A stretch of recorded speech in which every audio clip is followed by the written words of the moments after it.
E aí, pessoal, tá curtindo o canal Ultra? Então não esquece de curtir, compartilhar, se inscrever, ativar o sininho das notificações. Aqui é esporte, é cultura e conhecimento. Ah, eu sou o PP, rapaz, eu vou estar sempre por aqui com você. Vamos lá, curte o canal, se inscreve e compartilha.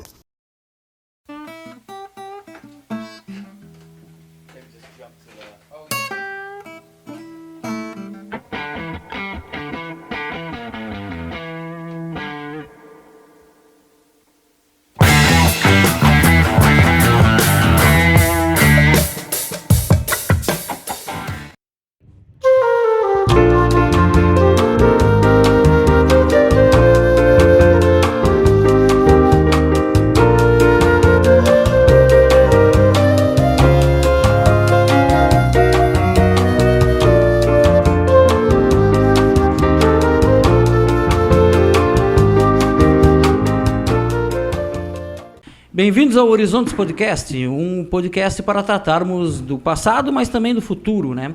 E hoje eu estou aqui com um cara que já foi palhaço, Papai Noel, assessor parlamentar, atualmente é coaching, né? O Edviges Rocha, um grande amigo, e que primeiro de tudo, Edviges, eu quero te parabenizar pela coragem que tu teve de estar aqui hoje.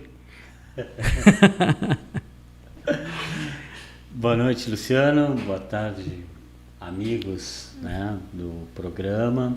Uma enorme satisfação estar aqui para a gente fazer uma troca de conhecimento, né? Sempre é bom a gente poder falar sobre dependência emocional, crescimento, alta performance. Só vamos pedir, Edviges, vamos direcionar um pouco melhor o microfone para captar melhor o áudio aí, né? Aí, beleza. Ficou bom? Perfeito. A voz do além aqui nos avisou e a gente obedece. Então, é isso aí, Luciano. A gente trabalha já há bastante tempo, né? Já na área de performance, né? Eu peguei um nicho específico em Santa Vitória, que foi o emagrecimento, mas também faço trabalhos paralelos de desenvolvimento na área profissional, na área de concursos também. A gente já teve clientes que nos procuraram para ter desenvolvimento nessas áreas, né, de como ter uma disposição, né, um conhecimento diferenciado e para se ter permissão, que é uma coisa que eu quero conversar bastante contigo. Permissão do cliente, no caso? Permissão, não. Aí a permissão ela entra na dependência emocional. Ah, mas já vamos aprofundar isso aí. Só deixa eu explicar para o pessoal que pode não ter entendido, né? Pessoal, eu comecei aqui com uma brincadeira com meu amigo Edviges, porque aconteceu vários percalços para a gente tocar o podcast, né? Fizemos um primeiro episódio, né? O piloto, que está muito legal, com o Bola do Chapéu de Cobra, né? A banda completando 35 anos de carreira. E aí todos os outros que a gente marcou aconteciam percalço, né? Então alguém teve uma convidada que positivou Covid, teve outra convidada que teve um problema na família muito grave, muito sério. E hoje, né, era para estar aqui gravando com o professor Paulo Quintana, vai ser para a semana que vem, porque ele teve um probleminha de pressão. Quando eu falei, Edviges, me salva, eu preciso de ti, né? E aí eu contei tudo isso, aí ele falou, pá, mas eu não sei se eu vou, hein? Aí eu digo, não era para eu ter te contado. É que essa já é uma função do coach, né? O coach, ele tem essa função de pegar no estágio A e te levar para o estágio B, né? Então a gente saiu desse estágio que estava de percalço, né? E se Deus quiser, quando terminar o programa, a gente vai estar no estágio B, onde vai ser muito legal e muito divertido para quem estiver nos assistindo através da web aí. Que legal. Edviges, vamos começar então. Eu gosto de começar com essa pergunta, né? E é uma pergunta já seca, assim, direta. Quem é o Edviges Rocha? Boa pergunta, uma pergunta bem filosófica, né? O Edviges Rocha é um cara que acredita no desenvolvimento, né?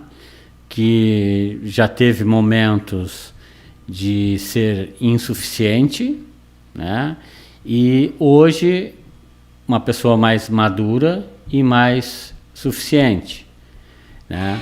E aí, o que seria essa suficiência, né, Luciano? Suficiente é mais maduro, mais independente das opiniões e das opiniões dos outros, vamos dizer assim, né? Sim, mas esse suficiente que tu fala, tu não está relacionando isso à questão dinheiro, não é isso? Tu está falando a questão emocional. Sim, porque a questão emocional, quando alguma coisa vai mal na nossa vida, é porque alguma coisa nas nossas relações anda mal. A gente só anda mal com dinheiro quando a gente está mal em alguma relação. Então a gente sempre se pergunta assim, o que acontece quando tudo aconteceu? O que estava acontecendo quando tudo aconteceu? Né? Então, por exemplo, mesmo numa relação familiar, tudo é relação. Né? Quando há uma separação é porque alguma coisa nas relações aconteceu. Quando alguma coisa não deu certo no teu negócio, é porque alguma coisa nas relações estava acontecendo, tá? Que fez com que tu acabasse te sabotando. Nas relações, tu fala nas relações humanas, é isso? Nas relações Nas interações humanas. que tu tem com as pessoas que estão à tua volta. Sim, sim. Isso influencia direto, né? A gente dá muito pouca atenção a isso, às relações, né? A gente vive hoje até um momento em que a gente vive um momento de muito egoísmo na sociedade, tá? Mas ainda a gente é muito por uma questão cultural e até da própria sobrevivência, né, Luciano? As pessoas precisavam, desde o início, viver em grupo, né, para poder sobreviver. Né? Então, hoje, talvez a gente não tenha tantas necessidades assim para ter que viver em grandes grupos, né? Mas a gente sente a falta, né, da relação humana. E aí a gente acaba muitas vezes criando uma dependência que a gente faz com o outro ou a gente faz do outro ter com a gente, que a gente chama isso de núcleo interno e núcleo externo. O nosso núcleo interno é aquelas pessoas que fazem com que a gente seja dependente deles, tá? Então, geralmente, pai e mãe, né, faz com que tu seja dependente deles, muitas vezes. Esse é o núcleo externo. Esse é o núcleo interno. Interno, é a tua família. É a tua... não necessariamente. Ou aquelas pessoas que estão mais próximas. Que estão mais próximas, elas influenciam na nossa vida. Sim. Muito. Tá? Não, com certeza, claro. E nós influenciamos, aí é o núcleo externo, né? Nós também influenciamos na vida do outro. E às vezes a gente não percebe, né? Não percebe. Só que tem um problema muito sério na dependência emocional, porque ela é geradora de alguns gatilhos na pessoa. Quais são eles? Primeiro, o medo. Quando a gente depende de alguém, né, essa dependência de alguém, em alguns casos, gera medo na pessoa. Uhum. Segundo caso, né? Segundo gatilho que causa, culpa. Né? Então, muitas vezes o filho não sai de casa porque se sente culpado de deixar os pais. Ah, entendi. Ele tem medo de sair de casa. Claro, claro. Ou insegurança, que é o terceiro fator.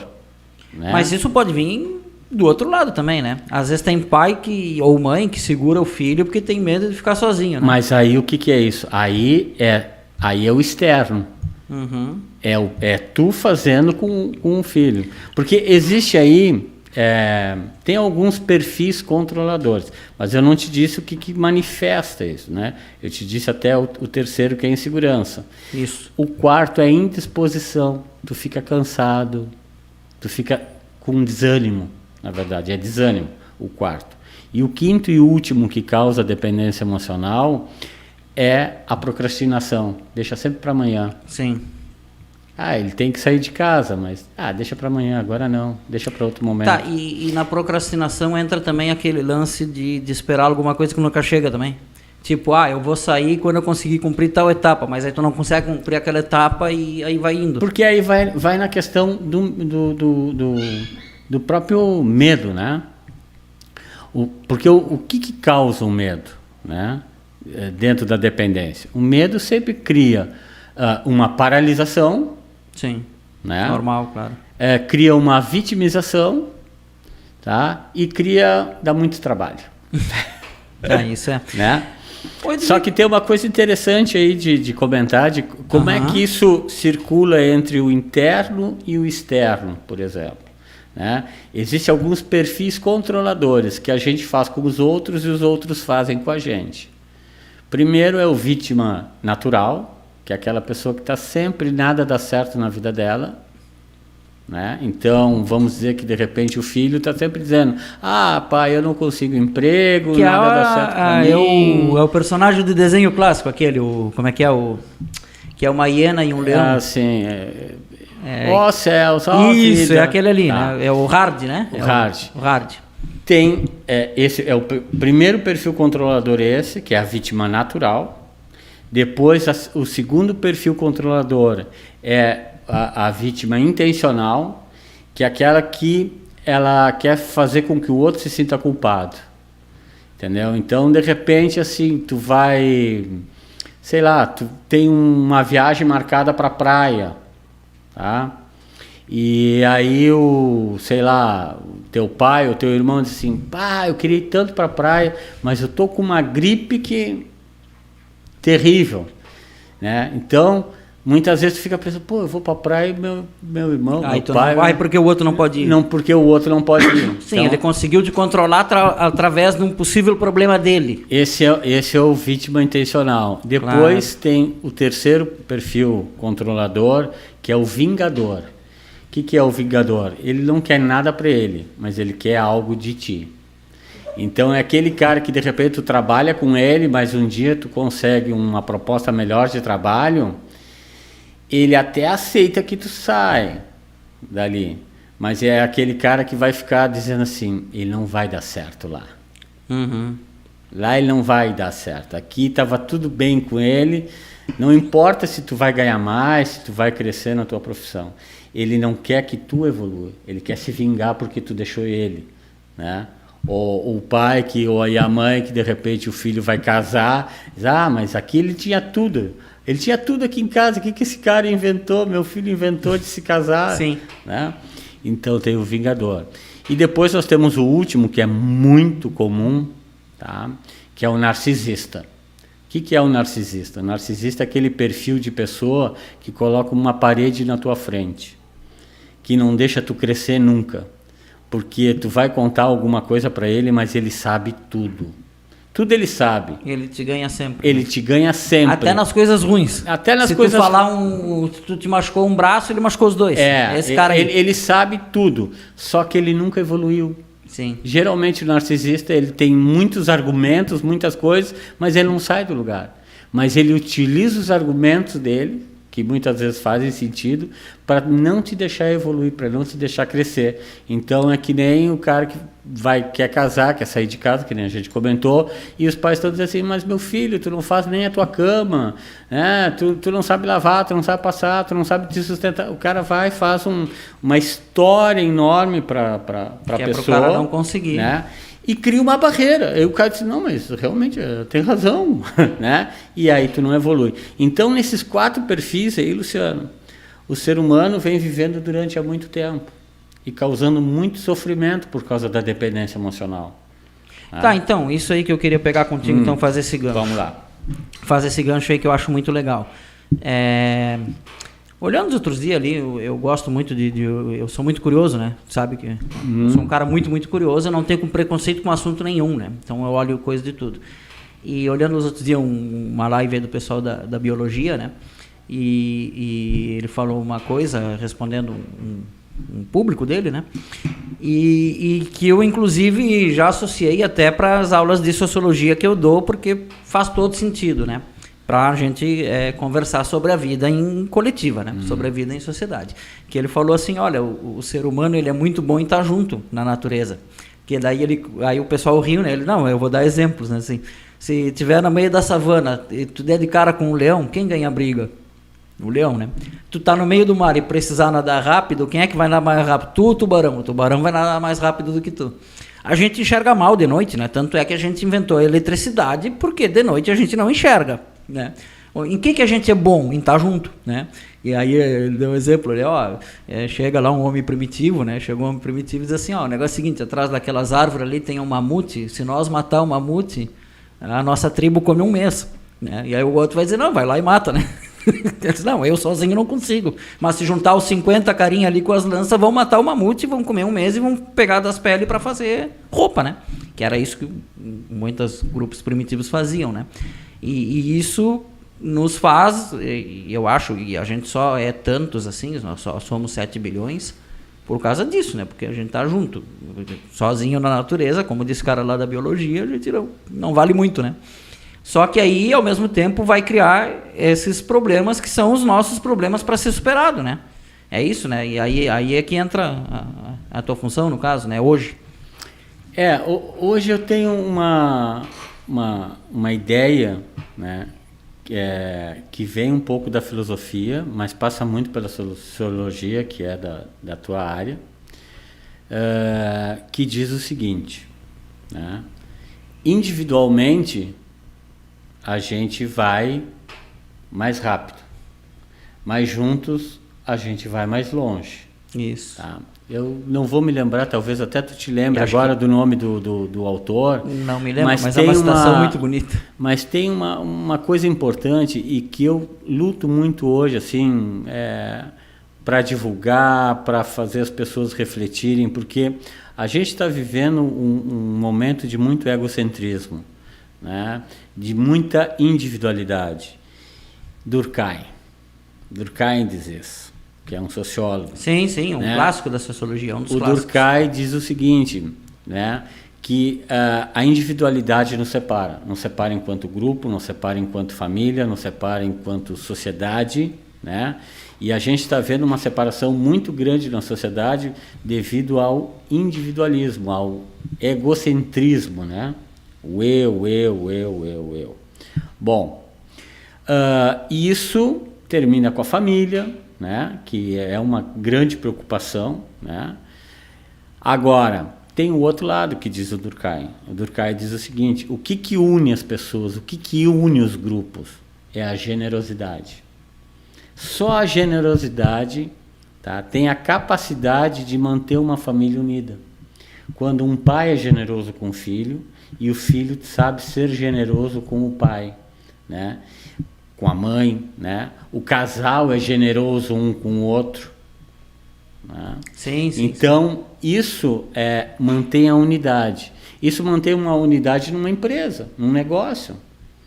Né? Não é quem é o melhor, né? Mas sim se a empresa consegue ter uma aplicação generosa nos seus padrões, vamos dizer assim. Tá? Mas generosidade, né, Luciano, como a gente já falou nesse início aí, sem dependência emocional. Não ser generoso porque eu dependo da aprovação do outro. Ser generoso por uma questão de qualidade de vida. Né? Eu tenho comentado muito, que é um pensamento também filosófico, que diz o seguinte, para tu ter amor a algo, tu precisa sustentar com 2 pilares. Quais são esses pilares? Admiração e respeito. Se não há admiração e não há respeito, não há como haver amor. Então, claro, quando uma relação ela termina, é porque um desses pilares ruiu, ou respeito ou admiração. Aí o amor acabou. Né? E dentro desse pensamento também, que a gente está numa sociedade hoje muito egocêntrica, muito egoísta, tá? A gente está tendo muita dificuldade de manter esses pilares de pé. Sim. Porque eu só posso ter pelo outro, tá? Amor. Agora, o que eu sinto por mim? Interessante, claro. O que eu sinto por mim é ego. O que eu sinto pelo outro é amor. O que eu sinto por mim é egocentrismo.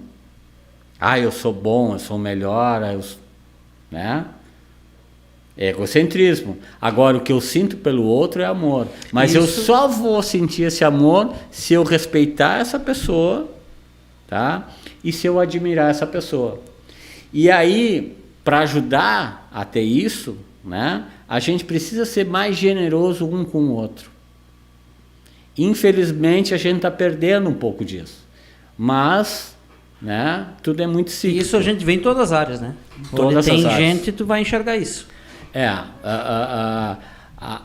Houve uma evolução tecnológica muito grande, né? Uma pressão da sociedade por qualidade total, né? Que nunca vai ter, né? Que nunca vai ter, porque Sempre grande alguém vai erro. errar alguma coisa, não tem? Eu acredito assim, Luciano, que na verdade não existe igualdade. Não existe igualdade. Ah, não, igualdade em quê? Depende. Não existe igualdade nas relações. Ah, sim, sim, sim. Tá? Sempre é diferente, claro. Sempre vai ser diferente. Então, o que pode existir, o que a gente deve de trabalhar e lutar é por uma equiparação. Sim. Equiparar as Diminuir coisas. as diferenças. Diminuir as diferenças. Mas achar que vai ser igual... Ou fazer aquilo que o pessoal da política social, que é a contrária que eu milito, prega, né? Que é a discriminação positiva, né? Que é quando tu discrimina a favor do que está pior, né? Na relação, né? Isso se usa muito na parte econômica. Sim. As bolsas, o que é uma bolsa? Né? É uma discriminação em favor de quem não tem condição de pagar, né? Aí é chamado, na política social, o pessoal chama isso de discriminação positiva. Só que está tão acelerado a individualização, entendeu? Que faz com que divida cada vez mais, né? Tu é da área, tu sabe até mais do que eu isso, né? Quando esse ego está muito elevado, o que acontece? Tu cria uma disparidade muito maior. Porque tu acha que o outro tem que ter a mesma coisa que tu tem. Só que houve meios, né, diferentes, localizações diferentes. Eu não posso querer que uma pessoa de um determinado local tenha a mesma capacidade que uma pessoa de um outro determinado local. Porque se eu estou num lugar, por exemplo, como aqui, né, na nossa região, que é uma região do arroz irrigado, eu não posso querer que no Nordeste tenha arroz irrigado. Sim. E querer ter a mesma produtividade. É outro clima, tu vai ter outras coisas. É outra coisa, né? Então, assim, para quebrar essas diferenças, que a gente vive um momento no mundo, não é só no Brasil, no mundo, né? A gente tem que parar, refletir, né? E voltar a focar na generosidade. Se a gente não focar nisso, Luciano, nós vamos ter problemas muito sérios. Isso é interessante porque tu tá falando agora, né, que na verdade isso são disputas e aí tem em diversas arenas, né, essas disputas. Tu vai encontrar essa disputa, sei lá, no meio empresarial, dentro de uma escola, dentro da tua família, né, e obviamente dentro da política, né. E aí eu quero puxar para ti um pouco, para nós conversar um pouco disso, porque tu foi por muito tempo da tua vida assessor parlamentar, né. Ou seja, trabalhavas lá como assessor de um vereador, né, do vereador Sidney, né, na época vereador, hoje ele é o vice-prefeito, inclusive. Trabalhavas lá como assessor dele, eu trabalhei também uma época lá contigo, né, e aí vivia no meio, né, ali é o meio, o centro, vamos dizer assim, da disputa de narrativa, de verdade político no que tange aí, isso tudo que a gente está falando, né, porque o que acontece no final como os castelhanos falam, né, o pessoal no final da torta frita, né, tu vai estar ali debatendo, discutindo para onde vai o dinheiro público, né? E aí, dependendo para onde ele for, tu vai estar canalizando para um tipo de ação ou outra, né? Que é o que a gente está conversando aqui. Cara, como é que era ser assessor parlamentar para ti, né? O que tu traz daquela época? O que tu enxergou ali que daqui a pouco deu uma evoluída ou o que te frustrou, enfim, vamos falar um pouco sobre essa época da tua vida. Cara, foi um momento de muito aprendizado, assim, de muito aprendizado, de muita vivência, né? E ali eu sou muito grato porque eu aprendi uma coisa muito importante no meu trabalho hoje, que é a escuta ativa. Tu prestar atenção naquilo que a pessoa está te dizendo e saber qual é a segunda intenção. Porque no meio político e no meio do atendimento público, né, a gente sempre tem que entender qual é a segunda intenção. Então, quando alguém vem te agredindo, né, é porque geralmente ela precisa de alguma coisa. Porque geralmente a pessoa tem aquela ideia assim, ó, se ele não me der, se eu não conseguir nada com ele, eu pelo menos já xinguei ele. Isso foi uma coisa básica, assim, que a gente, depois de muito tempo de apanhar muito, né, Luciano? A gente começa a aprender, assim, observando, a escutar, né? Tá, ele está me dizendo isso, mas o que isso significa?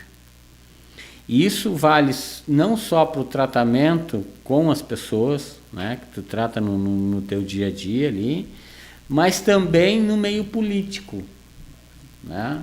No meio político ainda tu tens que prestar mais atenção ainda, na segunda intenção e às vezes na terceira intenção, porque as coisas mudam muito rápido. Né? Então esse eu considero assim um dos... Quantos anos foram que tu ficou ali de assessora? De assessor foram 10, 10 mas de anos vida de pública foram 18. Eu cara, não me parecia que era tanto. 10 anos. 10 anos ali de Câmara. Não, mas da outra parte ali da cultura, vamos falar depois, Tá. porque aí tem umas histórias mais divertidas para nós falar aqui, Tá. que tem uma que tu sabe que tu vai ter que Sim. contar uma delas. Mas tá, mas vamos voltar para a Câmara, cara. Aí o seguinte, vamos lá, então. Tá, dentro, hoje, claro, óbvio, tu tem mais essa bagagem, na época tu não era coaching ainda, né, e tal, e tu estudou mais e tal. Cara, se fosse invertido, entendeu? Se primeiro tivesse tido esse conhecimento que tu tem hoje para depois ser assessor, mudaria muita coisa? Muito, muito. Provavelmente eu não seria assessor. Tá, mas Já vamos começa fazer a por aí. brincadeira, né? Senão aí tu me quebra. Provavelmente eu já não seria assessor. Claro que um assessor qualificado auxiliaria muito o vereador. Mas existe uma disputa tão grande, né? E geralmente quem concorre, as pessoas elas têm muito medo. Elas têm muito os medo, candidatos. inclusive até do próprio assessor, né? A gente via candidato que, assim, vereador que tinha medo até da sombra, né? Não tinha firmeza no que estava Não tinha fazendo firmeza. ali, no caso. É que assim, Luciano, é aquilo que eu te digo assim, ó, tem gente de muito tempo, tá? São 3 coisas importantes aí que eu vejo, tá? Para tu desempenhar uma coisa bem desempenhada em qualquer área, e na Câmara ou na Prefeitura é necessário, são 3 coisas básicas que eu considero. Primeiro, conhecimento. Tu tem que ter conhecimento sobre a área que tu vai atuar na área política, né? Então, por exemplo, tu tem que ter conhecimento de lei. Sim, o mínimo, né? É o mínimo. O mínimo que tu né? espera do... Na lei orgânica, pelo menos, tu tem que ter um certo Isso conhecimento. pode fazer, isso não pode, tu tem que saber dizer pro teu vereador, claro, se tu é o assessor dele. No mínimo, isso aí tu tem que saber. Até para avisar ele vai fazer daqui a pouco ele der um lapso nele, ele vai fazer uma baita burrada, tu tem que ser o cara que vai avisar, não faz isso, né? E eu vi assim, ó, também, que poucos dos assessores, né, que eu faço parte da primeira leva de assessores da Câmara. Sim, daqui. porque é por vereador, né? Porque antes tinha só da Câmara Era inteira, da né? bancada. Mas era 1 ou 2, né? Nós éramos, na época, acho que nós éramos 4, se eu não me engano. Não sei se chegava a 5. Tá? Porque aí tu era da bancada, Da né? bancada, no caso. Não era um por vereador. Mas eu vejo que poucos, né? Uma das coisas que eu militava muito era partidariamente também. Sim. Então, havia uma ajuda para o vereador dentro da instituição que ele fazia parte, né? E que eu vejo que alguns assessores não têm, não fazem essa contribuição partidária, né? Eu cheguei a ser assessor e era vice-presidente do partido. Sim, eu lembro. Né?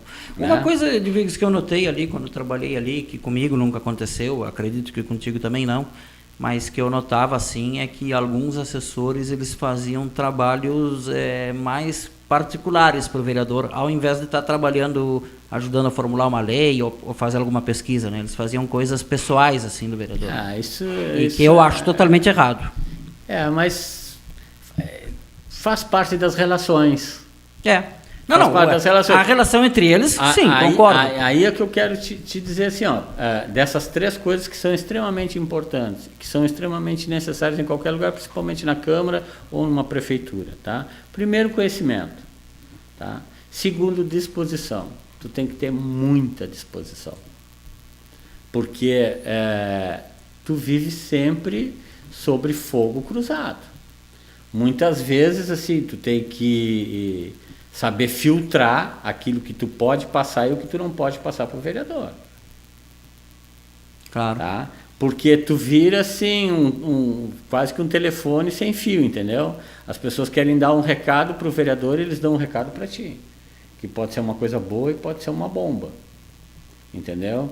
Então, e às vezes tu pode achar que é bom e para o vereador cai de outro jeito, né? Cai de outro jeito. Então, isso só a prática é que vai te levar, mas é preciso tu ter disposição, tá? Então, dentro dessa disposição entra também assim a questão da relação, né? De tu ajudar o vereador com alguma necessidade fora, pagar contas pessoais, isso existe. Mas aí tá, aí não é isso que eu digo, aí tranquilo, porque daí também é uma questão de parceria, daqui a pouco vai inverter, vai ser ele te ajudando. Eu tô falando assim, no dia a dia do trabalho, o trabalho da pessoa ser marcar o dentista, marcar o não sei o quê, e ela nunca passa daqui a pouco um bom tempo lá trabalhando e nunca vai tocar numa lei. O que eu vejo na Câmara, assim, Luciano, é uma coisa que é praticamente todas as câmaras do Brasil. Primeiro que já começa nas campanhas políticas quando o candidato diz que vai fazer isso, que vai fazer aquilo. Sim. Sendo que a gente sabe que a única função, uma não é a única, mas a função principal de um vereador qual é? É a fiscalização. Sim. Que praticamente a gente não vê. Isso é a voz do eleitor, né? Porque, inclusive, o vereador ele tem uma liberdade maior de fazer críticas mais duras porque ele tem até imunidade, né? Por quê? Porque ele é a voz, né, do eleitor, né? Só que há uma barreira muito grande, assim, né? Que às vezes alguns vereadores não se sentem seguros porque muitas vezes os partidos eles também não têm uma organização para dar um respaldo para esse vereador, porque muitas vezes eles têm que meter a mão em cumbuca, vamos dizer assim, entendeu? Sim. Né? Coisas aí internas corre um processo, também, o cara não tem nenhum advogado, muitas vezes, não tem ninguém para ajudar, porque o pessoal ajuda na época da campanha, depois some, tá? Também é um pouco de responsabilidade dos vereadores, porque poderia conversar com profissionais, o cara, vamos lá na escola, lá fiscalizar a escola, lá que terminou, sei lá, a empreiteira terminou de construir a escola. Bom, mas eu não entendo nada de obra. Mas eu podia convidar um engenheiro para ir lá junto comigo. Né? Fulano, vamos lá, tu me ajuda aqui, me orientar, vamos olhar aqui o descritivo para ver se foi colocado a fechadura correta, se foi, né? Claro. Para a gente poder fazer um laudo junto, pode me ajudar? Isso traria até para dentro não só para dentro do partido, mas eu acho que as pessoas se sentiriam valorizadas. Reflete para a sociedade, né? Reflete para todos. Para todos. Eu acho que um ou dois não ia aceitar, porque não quero me envolver, mas sempre tem aquele que está esperando ser chamado. De repente um advogado, entendeu? Mas fica muito assim no... Mas e aí, só fazendo papel aqui de advogado do diabo, né? Mas aí o vereador não pode ter aquilo que tu falou recém, né? Medo que daqui a pouco o engenheiro vai aparecer mais que ele e pode ser um cara que vai concorrer com ele lá na frente. Esse é o grande problema. E aí entra a questão onde eu trabalho, tá? Que é a questão da relação. Que aí vem o terceiro e último que eu não falei, né? É o conhecimento, a disposição e a permissão. Isso. Ele não tem permissão. O que é não ter permissão? É a questão da dependência emocional. Ele tem medo que se eu chamar, o cara pode tomar o meu lugar. Deu, já não chamou. Porque ele não tem permissão. Ele não se sente seguro. Porque se eu chamar, eu vou dizer que eu não tenho competência. E aí que é onde muitas organizações se perdem, né? Que é quando começa a dificuldade de renovar, né? E muitas vezes não renova por isso. O cara que está na direção tem medo do outro que está chegando. Sim, isso é muito comum. E aqui entre nós é muito comum na aldeia isso. E não é só em política, né? Não, em qualquer coisa. Não, em qualquer sucessão, né? Tu vê a dificuldade que a gente tem de delegar em Santa Vitória. De o quê? De delegar funções. Sim. Né? Tu sim, sim. Donos. Alguém pega de presidente de alguma coisa, o cara tem que fazer tudo. É verdade. Né? O cara é dono no supermercado, ele não pode sair do supermercado. Ele tem que ficar 24 horas no supermercado porque ele não consegue delegar. Ele não tem permissão para delegar. Ele não tem permissão. Porque aí ele cai naqueles gatilhos emocionais. De medo, de culpa, de insegurança. Provavelmente insegurança. Como é que eu vou deixar o meu mercado sozinho? Não deixo. Por quê? Porque eu tenho uma dependência emocional. E o nível de confiança no funcionário talvez não entra nisso. Às vezes isso, Luciano, vem do pai e da mãe dele. Não confia em ninguém porque vão te roubar. Porque vão te roubar. Aquele velho ditado, o boi engorda com o olho do dono. Sim. Então, essa dependência em que tu foi criado, depois lá na frente se reflete. E às vezes tu tá passando trabalho e tu não sabe por quê. Tu tá cansado, tu quer largar tudo. Pode conversar com a maioria dos empresários, pessoal do campo. Estão sempre querendo largar. É verdade. A gente Todo fala mundo com as quer pessoas, largar. parece que tá todo mundo mal, né? Tu conversa com as pessoas, tá todo mundo mal, tá todo mundo ruim, né? Mas por quê? Porque tem alguma coisa no seu núcleo que está atrapalhando. E que muitas vezes ele não sabe que está atrapalhando. Que gerou uma dependência emocional ali e que ele não consegue se soltar.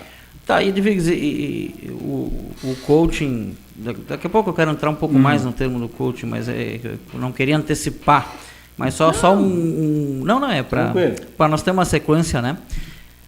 Eu sou meio maniático, né, tu sabe? Tu me conhece. Não, rapaz, só o seguinte, quando tu fala essas coisas assim, né, só para eu entender aqui, tá? Essas relações são pessoais, mas a gente consegue, pela visão aí e pela teoria que tu segue, a gente extrapola isso, por exemplo, para uma cidade ou para uma região? Sim, ou é sim. só... Não. Então, tem, por exemplo, uma região que se imagina dependente da outra coletivamente, ou de, sei lá, ou de uma única atividade econômica, e está agarrado naquilo ali, ninguém tenta outra coisa. Isso é possível também? Tu pega a aldeia aqui. Tá? A aldeia depende muito da aprovação do outro. Qualquer coisa aqui sempre é não. Não dá, não pode. Né? Até que vem alguém e faz e dá certo. Aí todo mundo corre para fazer. Não, e aí ainda vai ter um outro problema depois, que vai ser o seguinte, foi só ele, mais ninguém. Precisa um segundo conseguir para daí o pessoal. Bom, sim, agora dá. É que depende do efeito, né? Que como vários fizeram e deram certo, que isso também é extremamente equivocado, né, Luciano? Porque nos leva uma coisa chamada viés de confirmação, que faz com que a gente cometa os erros. Não é porque deu certo para um que vai dar certo para o outro. Sim. Tá? Só que, como nós temos essa dependência emocional de aceitação, de que digam para a gente, não, vai, faz, que dá, e a aldeia aqui fica esperando isso e ninguém faz, então eu vejo que a aldeia aqui, né, ficou estagnada por causa disso. Também. Porque é emocional. Né? Eu tive conversando com o pessoal da universidade aqui em Santa Vitória E uma das grandes queixas dos alunos que vêm de fora... Da FURG? Da FURG, por exemplo, uma das grandes queixas deles é que eles chegam aqui, né? A maioria deles são adolescentes que vêm de outras regiões, claro. Chegam aqui, vão alugar uma casa e as pessoas dizem assim, o que viesse fazer aqui? Aí a pessoa diz, olha, eu vou fazer tal curso. Ah, mas isso aí não dá certo, isso não dá dinheiro. Sim. Né? Então já há um narcisismo, né? Que nem a gente falou ali, há uma barreira, assim, ó, cortando. Tu não vai conseguir, o que tu quer aqui, né? Pô, porque aqui nada dá certo. Isso se reflete na nossa juventude, né? Isso se reflete em tudo. É. Por que a grande maioria dos mergulhões sai de Santa Vitória e dá certo? Sim. Porque está tão acostumado a ter tanta resistência emocional aqui, tá? Que quando sai, se desenvolve. Né? Então é necessário, e eu vou dizer aqui hoje também, como é que a gente quebra isso. Porque não é só importante a gente saber que existe isso. Né? Claro. Isso tem solução. Só que não é da noite para o dia, porque é uma questão da cultura. E a cultura ela é socialmente construída, né? Ela é construída. E ao longo de muito tempo, e aquilo E é repetida. Vem dos nossos avós, os avós passam para os pais. E modifica, ela se modifica, mas ela se modifica devagarzinho, né? Devagarzinho. Né? É um ritmo assim, sem pressa, assim. Sem... Não. Não precisa, ela vai acontecer. Vai acontecendo, ela vai acontecer. Claro, a gente nota que mudou quando tu analisa alguma coisa de hoje e tu imagina 30, 40 anos antes, né? Imagina essa Aí tu vê que mudou as coisas, mas no dia a dia tu não te dá conta, né? A gente não se dá conta. Olha a discussão que a gente está tendo aqui. Né? Um pedagogo, um neurocoach, com um sociólogo, filhos de Santa Vitória, discutindo não só a cidade, mas o comportamento da nossa comunidade, né? Claro que outros fizeram através de rádio, de coisa também, mas hoje já há uma velocidade maior. A gente vê várias pessoas trabalhando na área de comunicação, de desenvolvimento. Hoje nós temos uma quantidade enorme de psicólogos, sociólogos. Tem muita coisa boa acontecendo. Tem muita coisa boa. Só que nós precisamos nos libertar da nossa dependência relacional e emocional. Porque senão o local, a pessoa, a família adoece, Luciano. Claro. Esse é o grande problema. Mas em Edviges, deixa eu te colocar um X aqui de novo, fazendo o papel de advogado do diabo. Quando tu diz que precisamos se libertar emocional e... Como é que é o outro termo? E relacional, isso não quer dizer que sejam cada um por si. Não é isso que tu está falando, né? É outra coisa. Não, muito pelo contrário. É por estar muito junto e querendo se manter junto, tá? Mas, infelizmente, usando perfis controladores. Sim. O problema é que a gente usa perfis controladores para dominar o outro, para ter o outro perto de mim. Porque, na verdade, Luciana, como eu te disse, até tu descobrir que tu é suficiente, tu passou muito tempo achando que tu era insuficiente. E para tu suprir essa insuficiência, tu quer que o outro supra. Isso me lembra, o Edviges, agora tu falou e veio aqui na cabeça, me lembra aquela letra do Renato Russo, né? Quanto tempo desperdicei quando eu queria provar para todo mundo que eu não precisava provar nada para ninguém. É isso aí. Esses dias eu fiz uma live também, Luciano, e aí comentando uma coisa de um colega meu que foi escoteiro junto comigo, que faz muitos anos que a gente não se vê. Foi escoteiro também, né? Foi escoteiro, né? Que hoje ele é psicólogo, que é o Bauer Orsina. Em seguida que o Bauer Orsina se formou, ele veio a Santa Vitória fazer uma palestra. E ele fez uma palestra na paróquia da igreja.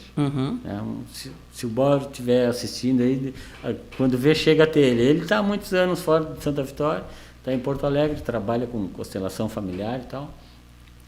Mas ele disse uma coisa naquela palestra dele que eu nunca mais esqueci. E que hoje, juntando com os conhecimentos que a gente tem, faz muito sentido. Que é a questão da metade da laranja. Que que o pior pensamento que a gente pode ter é procurar metade da nossa laranja. Porque a gente já está dizendo que a gente não é inteiro, que a gente é uma metade. E se a gente acha que a gente é uma metade, a gente é insuficiente. Então eu sempre preciso de alguém ou de alguma coisa para me sentir por inteiro. Para te completar. E a gente não precisa de ninguém. A gente já é inteiro. Tu é inteiro, eu sou inteiro, né? O pessoal da equipe aqui, o Pacheco que está aqui, é inteiro. Nós não precisamos de ninguém para sermos pessoas inteiras. Tá, isso não quer dizer que tu não vai ter alguém. Isso quer dizer que para tu ser legal, para esse alguém, tu tem que ser inteiro. Mas para tu ter o outro, tu tens que ter o outro inteiro. Claro, tu inteiro e ele inteiro. Ou ela. Sim, ou ela. Mas são dois inteiros. Claro, entendi. Porque se houver uma separação, eu saio inteiro da separação. E a outra pessoa sai inteira da separação.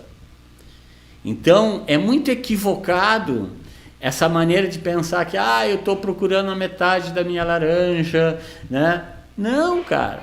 Tu é inteiro, tu é perfeito, tu tens boa essa. Todos, tu é suficiente. Entende? A dependência emocional é que faz com que a gente pense que a gente não é suficiente. Que a gente precisa do outro para ser alguma coisa, a gente não precisa de ninguém. E ninguém precisa de nós. Sim. Muitas vezes nós queremos, através do nosso narcisismo, né? Quando as pessoas não fazem o que a gente quer se vingar do outro também, olhando, né? Aí a gente se vitimiza. Não, o que eu estou achando bem interessante tu falar sobre isso, que ao mesmo tempo que tu diz isso, tu não apaga a coletividade, né? A coletividade precisa de pessoas inteiras. Não, perfeito. É isso. É isso. Claro. De pessoas inteiras, de pessoas suficientes, que saibam que são suficientes. Tá? E eu estou batendo muito nessa área agora, Luciano, assim, estou trabalhando muito a questão nessa área, tudo que é onde eu posso divulgar, falar, porque eu tenho uma preocupação muito grande com a aldeia. Porque nós temos um alto índice de depressão na nossa aldeia, inclusive de suicídios. Sim, é bastante alto aqui pelo E a gente sabe, e agora está aqui, que a gente já sabe, tá? Através dos estudos, que não sou eu, né?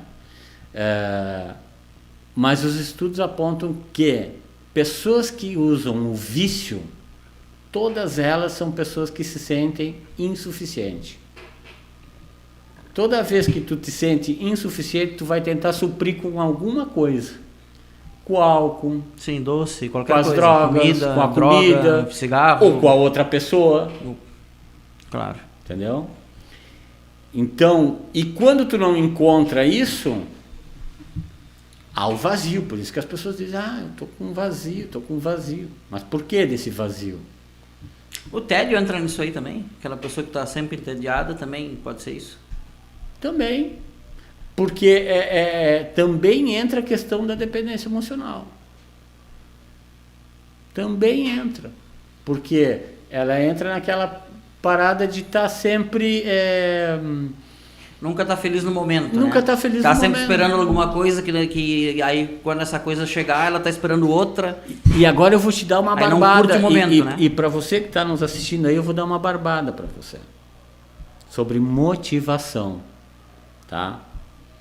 Muitas vezes as pessoas precisam de motivação para ação. O que eu te sugiro, e fica a dica aqui, é ação, tá? Na motivação. Faça que a motivação vem. Não espera vir um motivo para fazer. Faça ação, tá? Dentro da ação, que aí a motivação vem. Quer fazer ginástica? Começa a fazer que a motivação vem. Quer emagrecer? Começa a fazer um cardápio primeiro, tá? E a te alimentar corretamente, para depois procurar o motivo. As pessoas ficam procurando motivos para a ação. Segunda-feira eu começo a dieta. Então, a ideia é a ação na motivação. Quando a gente tem ação na motivação, antes de acontecer, aí vem o natural. Claro. Quer estudar? Começa a estudar que a motivação vem. Agora, se tu ficar esperando motivação para começar a estudar para o concurso, sabe quando isso vai acontecer? Quando passou a prova. Nunca. É verdade. Pessoal, quero pedir para você não se esquecer de se inscrever, curtir, compartilhar, né? Aqui Canal Ultra e EPTV, né? O Horizontes vai ao ar sempre no sábado, né? 6 da tarde no Canal Ultra, 20 horas na EPTV aqui do Pacheco. Tanto o Canal Ultra como o EPTV tem outros programas, tem futsal, tem Fórmula 1, tem transmissão de evento esportivo. Olha, você não perde, sempre tem programação de qualidade aqui. Ô Edviges, antes de entrar falar um pouco mais dessa tua área de coaching, eu quero falar de outras partes aí da tua vida, né? E muitos não devem lembrar, a maioria não deve saber, mas tu já foi o Papai Noel da cidade, né? Foi o Papai Noel de Santa Vitória, Edviges, né? Cara, e muitos já leram no livro, né? Mas outros não. Então eu quero que tu conte agora, de preferência olhando para aquela ali, porque a gente vai fazer o corte, seu Pacheco, as tuas andanças de Papai Noel aqui em Santa Vitória. Conta algumas delas aí. Há muitos anos atrás, né? Isso já vamos falar essa história aí, de repente já vão até saber a minha idade aí. Mas há mais de 20 anos atrás, eu fui o segundo Papai Noel do Natal Luz de Santa Vitória do Palmar. E eu sempre fui uma pessoa, Luciano, que eu não gostava muito do Natal. É mesmo? O Natal era uma coisa que me deixava muito pensativo na questão religiosa, mas a questão uma melancolia, assim? Aquela questão de presentes, aquilo era uma coisa que me incomodava um pouco, né? Todo mundo correndo por presente, bebedeira, sabe? Isso me incomodava, assim, durante a minha juventude, né? E trabalhando no departamento de cultura, faltou o Papai Noel. Né? A pessoa que o departamento tinha conseguido tinha dado um problema lá e não pôde cumprir a função. Não pôde cumprir a função, e aí a minha chefa na época, a Ariane Stiger, né? Eu era barrigudinho, quando era bem mais jovem, né? Era o mais gordinho da turma. Tinha um outro gordinho lá. Usava mullets, não? Usava mullets na época. Vamos falar a verdade. Aí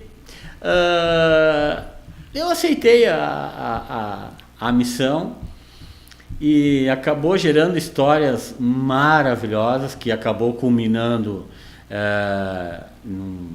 no livro Um Conto para Santa Vitória. Tá lá da primeira edição, né? Da primeira edição, uma crônica, né? Contando as minhas façanhas de Papai Noel, que virou uma comédia, né? Eu quase chorei. Tu já tinha me contado algumas, né? De conversar. Mas quando eu li, cara, eu quase chorei de rir, porque eu comecei a lembrar. Não, teve muitas coisas.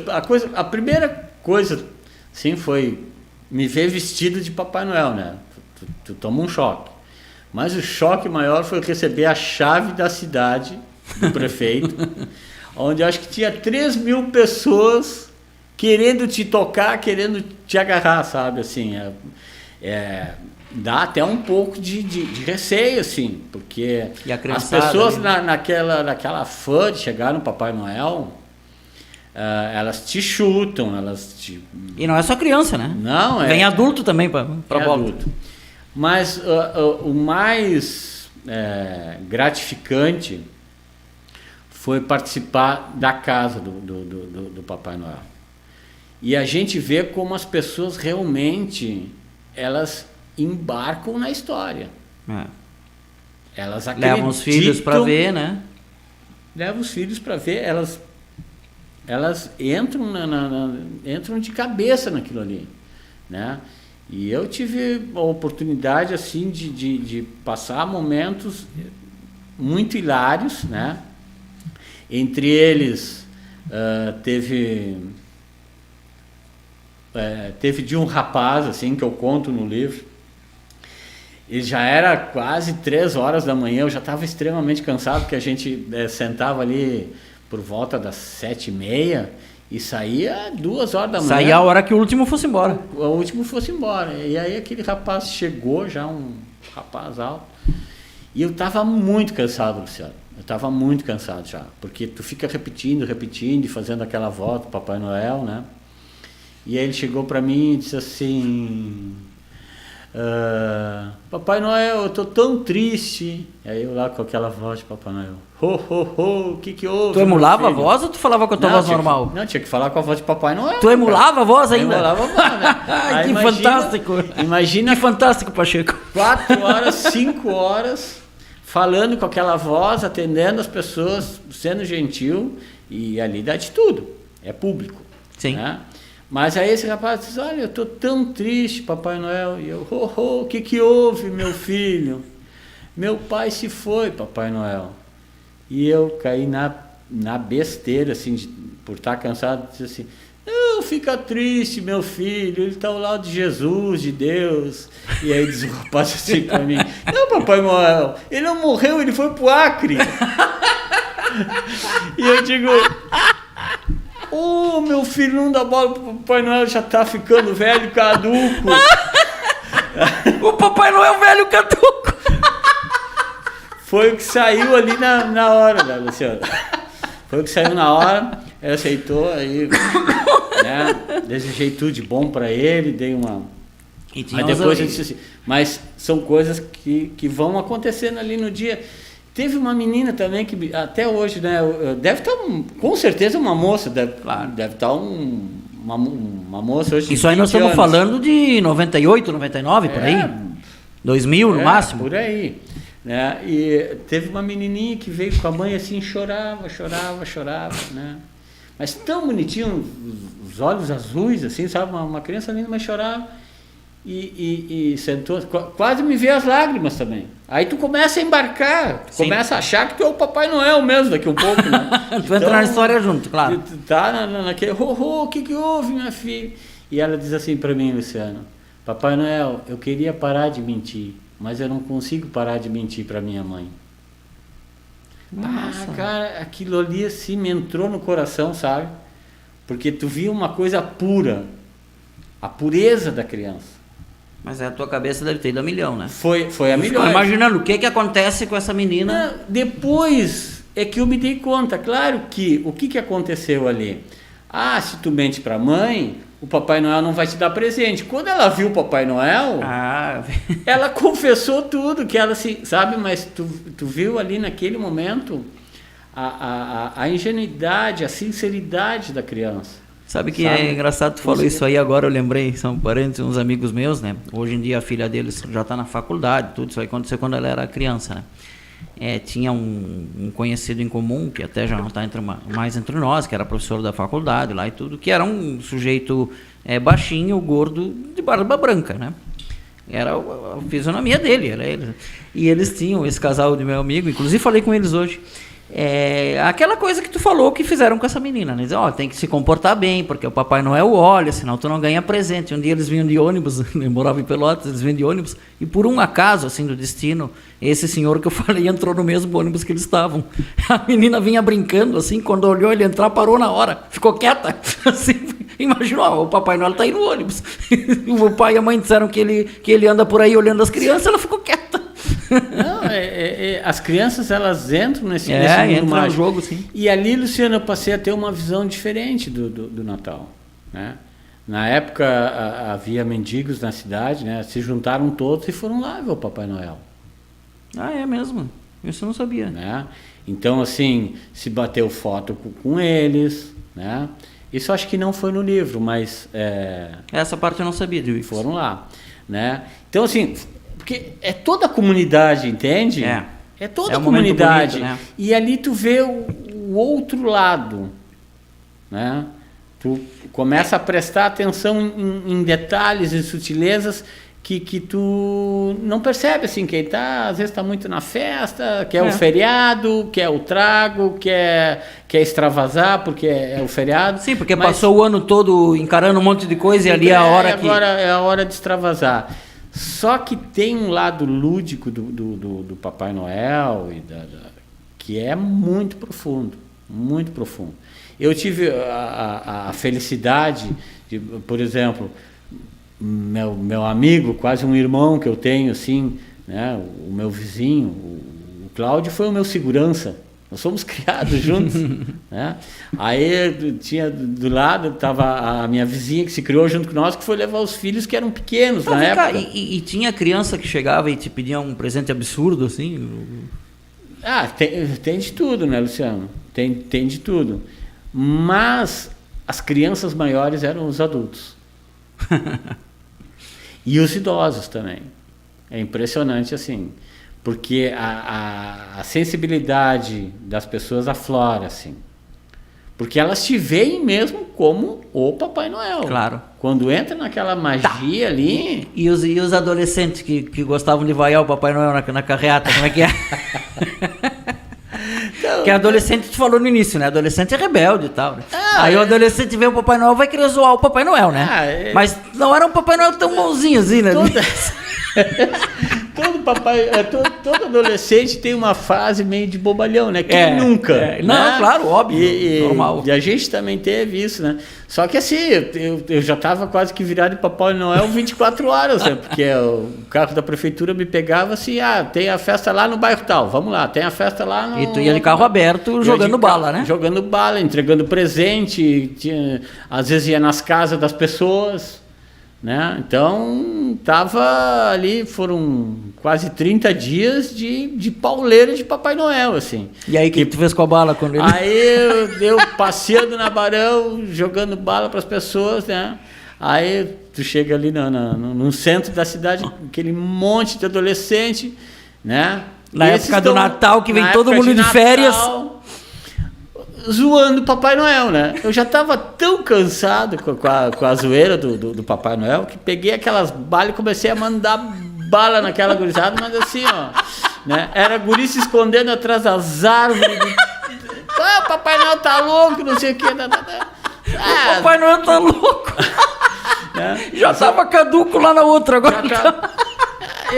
Porque, cara, é muito trabalhoso. Que maravilha. É cara, muito trabalhoso, maravilha. sabe? Ali foram dias que tu consegue te colocar no lugar de uma pessoa que tem muito sucesso. Sim, claro. Porque eu vestido de Papai Noel ali, toda a atenção era para mim. Imagina, tu recebe a chave da cidade, do prefeito. É o Papai Noel, não é tu, é o Papai Noel, sim, entendeu? Sim. Mas as pessoas acreditam que, bom, o velhinho chegou e nossos sonhos vão ser realizados. E quem pode realizar os nossos sonhos? Ele. Mesmo que seja uma fantasia, entendeu? E é uma fantasia, mas as pessoas acreditam naquilo ali, entendeu? São capazes de rezar para o Papai Noel. Não, tanto é que quantas músicas tem dedicado ao Natal, né? Ao Natal, então... essa foi uma parte que eu peço até desculpa, né? Se alguém lembra, mas se tomou algum balaço, bala 7 Belo. Que maravilha. Agora, naquela época, vocês eram muito criativos para fazer essas coisas. Essa equipe aí que tu trabalhou da cultura, né? Porque eu me lembrei também agora tu falando, eu me lembrei do Circo das Marés, que também era bem legal na praia, né? Sensacional. Lá também foi um grande aprendizado, o Circo das Marés, tu falou, né? Vocês eram muito criativos, cara. Eu fui palhaço também, porque, assim, departamento de cultura, cara, tu acaba trabalhando em todas as áreas. E às vezes tu faz mais do que tu tem que fazer. Eu lembro que... Não, e outra coisa, né, Edviges, numa cidade grande, que é mais rica, o Departamento de Cultura vai lá e contrata alguém que faz, né? Numa cidade pequena como a nossa, é o cara que vai fazer, né? Tudo tu tem que estar pedindo, empolgando, né? Porque geralmente, assim, uma vez uma pessoa me disse, e a gente ficou muito magoado, disse para mim e para minha chefa na época, para a Ariane, né? Disse o seguinte, Departamento de Cultura é para enfeitar o governo. Tá? Na época nós ficamos muito bravos. Mas, infelizmente... a população também tem essa ideia. Mas não mudou um pouco, eu acho, não? De lá para cá. Não. Se tivesse mudado, estaria se fazendo o que a gente fazia lá atrás. Porque se fez muito lá atrás, Luciano. Não, hoje, realmente vocês eram bem criativos. Isso a gente hoje, tem que por dizer. exemplo, né, claro que cada época é sua época, sem entrar em nenhum tipo de tumulto aqui. Mas quantos músicos se formaram depois da gestão do nosso Departamento de Cultura? Quantos músicos se formaram em Santa Vitória? Eu não sei. Depois que perdemos o Valério, o nosso maestro, não se formou mais ninguém. Inclusive se fechou o teatro. Não se criou mais nenhum espaço para a criação de novos artistas. Nunca foi contratado outro maestro, por exemplo?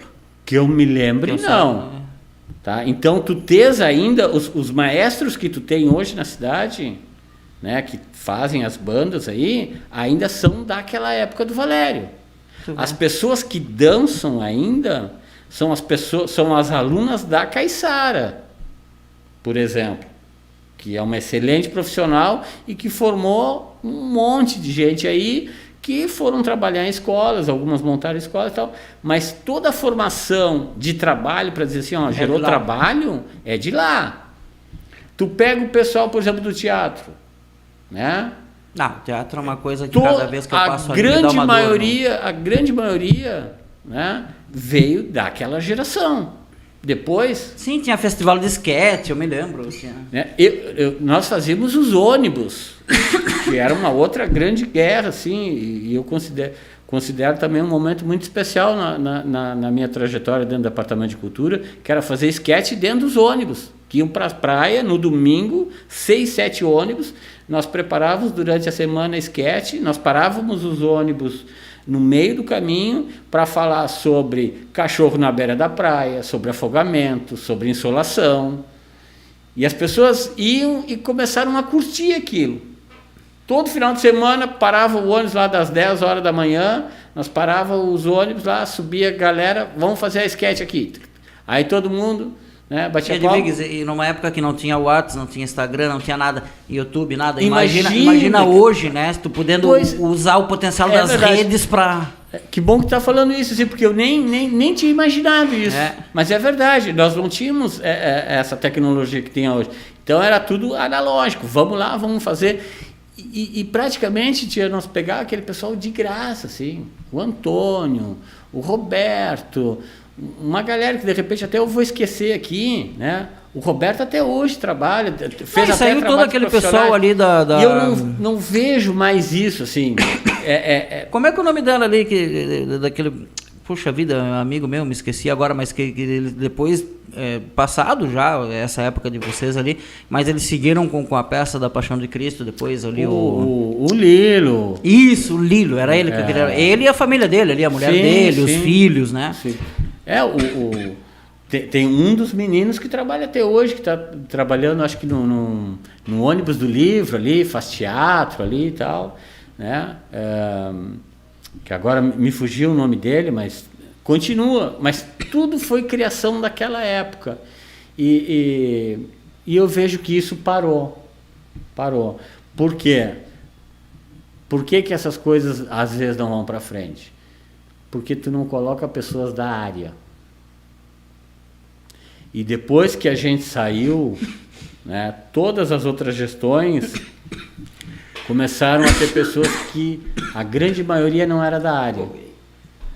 Então, assim, bota 1, 2 que é da área, mas o resto tudo é cargo político. Ou às vezes não é nem seu... Às vezes o cara é da área, mas ele não tem força dentro da sua organização, né? Isso acontece também, né? É que aí vai naquela coisa falando. que o político falou para nós, né? Vocês estão aqui só para enfeitar o governo. Sim, tem que saber o que o governo quer daquela área, Luciano, também. Que atrapalha muito, por exemplo, assim, falando em termos de cultura, é que o seguinte, a cultura, ela não te dá muito voto, né? Os políticos têm essa ideia, que cultura não dá muito voto, mas tu aparece muito. Sim. E isso cria uma ciumeira muito grande. Porque o ator vai lá, faz uma entrevista, o ator vai lá divulgar, está no meio da escola. E aí entra De novo, no que tu estava falando da dependência lá no Da início. dependência emocional. Aí depende de que tipo de relação que tu tem com os teus líderes. Sim, E que os teus líderes têm contigo. Entendeu? claro. Se é uma relação doentia, acabou. O Edviges, é verdade isso aí. A gente tem uma riqueza cultural aqui grande, né? Não. Eu costumo dizer assim, eu que sou da área eu gosto de escrever também, né? Tu sabe disso, né? Tem vários livros aí. E, cara, eu me apavoro cada vez que sai uma edição do Eu Conto Santa Vitória, que o pessoal da casa do livro lá do Hermena faz, né? O Careca, o Herodes, enfim. E a quantidade de pessoas que escrevem. Mas por que, Luciano? cada edição tem 30 caras escrevendo ali no livro, velho. É muita gente escrevendo. Qual o motivo? É. Qual o motivo? Ali, naquele ali. Por que tem tanto artista em Santa Vitória? Tem tanta gente boa nas artes. Por quê? Porque nas artes, tu pode ser quem tu quiser ser. Tu não depende de ninguém. Tu pode criar qualquer personagem que tu quiser. Tu expressa Tu mais expressa, livremente. tu te expressa livremente, porque não é tu, é o personagem. Claro. É o Papai Noel, é o cara que está cantando. Lá em cima ele pode ser o que ele quiser. Claro, Entendeu? claro. A arte te liberta. Por que os deuses tinham medo da arte? Sim. Porque E tem- os artistas podiam imitar até os deuses. E tem aquele lance na Idade Média do bobo da corte, né? Ele era o único que podia falar a verdade pro rei, né? Desde que ele risse. É. Né? Né? E o- Então ele também estava Não, e sempre o no rei fio da- usava ele, né? Porque o rei Sim. sabedor que todo mundo tinha medo dele, usava o cara para dizer Para poder dizer. Até para sentir o que... o que os outros estavam pensando. Né? Interessante. Então, teve passagens assim maravilhosas. Eu sou muito grato por esse momento, né? Foram 8 anos trabalhando no Departamento de Cultura, diversos eventos. Foram, olha, dezenas de peças de teatro, dezenas. Tá? Nós trouxemos os 4 melhores diretores de teatro do Rio Grande do Sul da época para dar oficinas gratuitas aqui em Santa Vitória. A Fernanda, junto com a Adriana, fizeram um trabalho da Via Sacra com 110 atores. Não, meu saco era Fizeram fantástico. um palco de 100 metros no campo do Sarapico. Eu vi esse É. ano, tava muito legal. E era uma coisa para seguir crescendo. Não, e tanto é que depois foi apresentado em outros municípios com a turma daqui, né? Sim. O pessoal daqui fez aquela apresentação em outros grupo municípios. Expressão, Isso né? aí, é. Saiu no peito e na raça, assim, no peito e na raça. Vamos lá, sabe? Vencendo toda a dependência relacional. Depois teve uma época que eles ainda conseguiram fazer isso de maneira privada, né? Sim, Alguns anos, mas depois não tiveram mais essas perna, vezes né? que eles foram para fora, eles foram de forma privada. Eles foram muito corajosos, foi um momento mágico, mas tudo daquela organização que passou pelo Departamento de Cultura. Porque eles tiveram ali o quê? O conhecimento. Sim. E aí eles tiveram disposição e até determinado ponto eles se permitiram. Como é o nome do... Cara, às vezes... Desculpa, porque às vezes me falha a memória nem em nomes, né? O nome do filho mais novo do Lilo ali, o... Tiger. Cara, ele tinha uma categoria, velho, de fazer, assim, as coisas cênicas. Tipo sangue. Ele pegava ali, Sim. misturava a gelatina, sei lá com o Sim. quê, ficava igualzinho a sangue, botava dentro de uma bexiguinha. O pai dele Aí o sabe irmão de dele, orelha. que era Jesus, né? Sim. Botava o negócio na boca aqui, daí Sim. o outro lá dava com o chicote e pum, saltava assim, parecia Não, sangue de verdade. E Era não dá fantástico. para deixar assim, porque eles trabalhavam ali também com Fontoura, que tinha conhecimento de mágica. Isso, exato. Né? Então foi um momento muito rico. Eu sou muito feliz, assim, muito grato por ter feito parte desse momento, assim. Para mim foi um momento alto do Que legal, município. cara, que legal mesmo. Dança dos Ventos, né? Onde veio mais de 11 municípios com grupos de dança. Veio o grupo de dança de Montevidéu, veio o grupo de dança de Porto Alegre. Tá? Enchemos a cidade, as escolas com bailarinos de fora da cidade aqui. Show. Né? Tivemos várias exposições, Hermena Bar,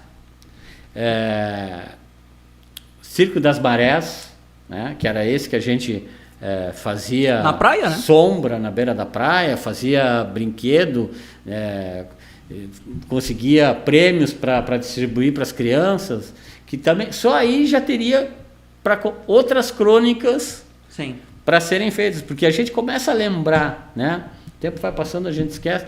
E eu acho muito legal esse trabalho da Casa do Livro aí, para deixar marcado isso. É legal, cara, é legal. Né? Ficar mostrar que Santa Vitória tem vida e é possível as coisas acontecerem aqui. Agora, a gente tem que fazer o seguinte: separar o eu do outro. Nós temos que aprender aqui a fazermos as coisas sem esperarmos a aprovação dos outros.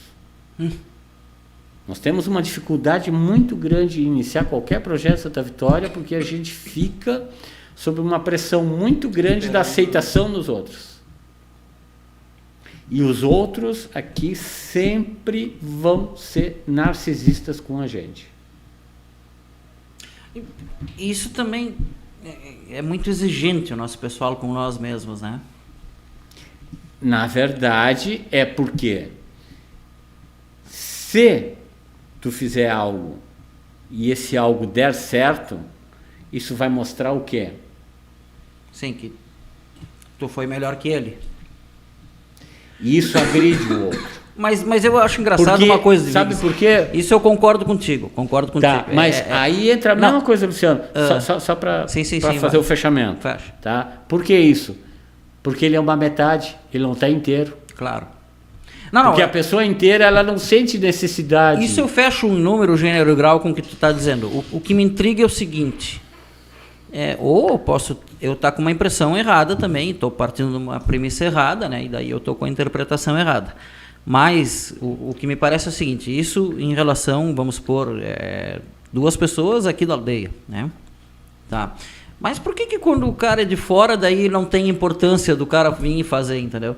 E aí vem, às vezes acontece isso, né? Chega alguém aí, faz uma coisa super, que qualquer um daqui faria igual ou melhor, e aí aquele ali é insensado e tal, e o daqui tem que ser extraordinário para ser insensado. Porque aquele outro que está chegando de fora pode ser a minha metade.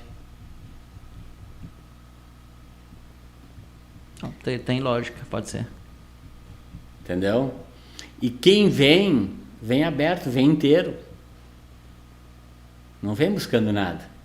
Uhum. Entendeu? Então, cara, se a gente não aprender a separar o eu do outro, nós vamos ter problema na sociedade, nós vamos ter problema na nossa família, nós vamos ter problema no negócio. Porque tudo a gente quer controlar o outro, através dos nossos perfis controladores, como já foi falado aqui. Então, às vezes tu quer controlar a tua mulher. Às vezes tu quer controlar o teu sócio. Sim, ou teu filho. Ou teu filho. A gente vê muito isso em relação... Principalmente essas duas aí que tu falou, né? E tem uma coisa interessante que a gente precisa falar aqui, Luciano. Por exemplo,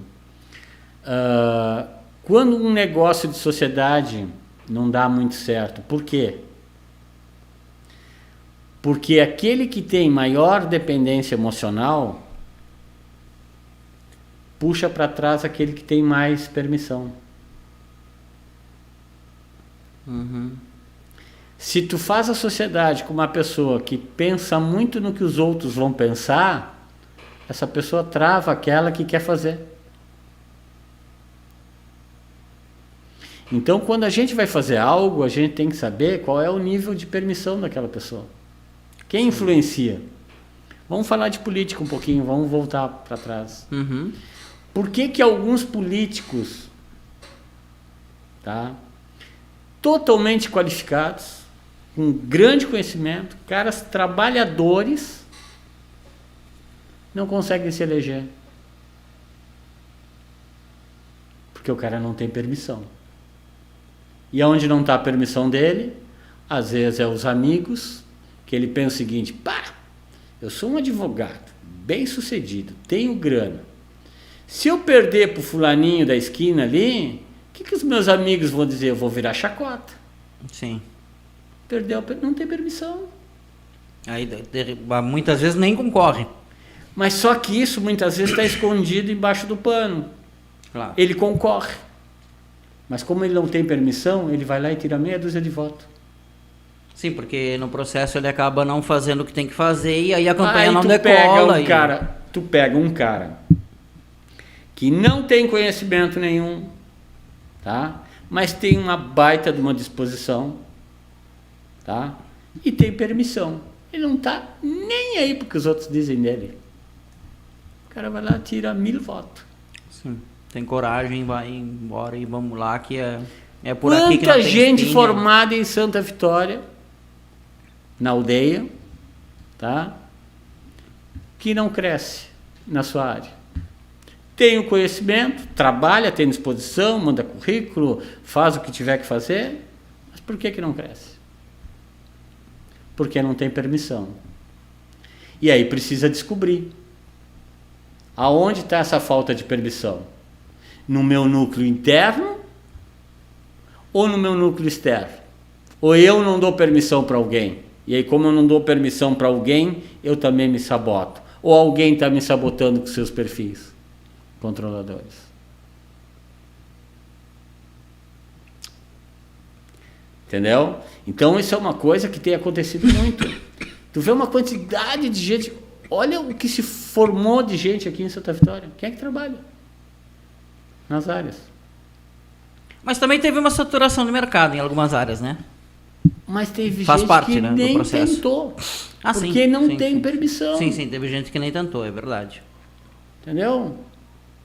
Então, assim, precisa das 3 coisas. Tu precisa de conhecimento, precisa de disposição, tu tem que correr atrás, mas tu tem que ter a permissão.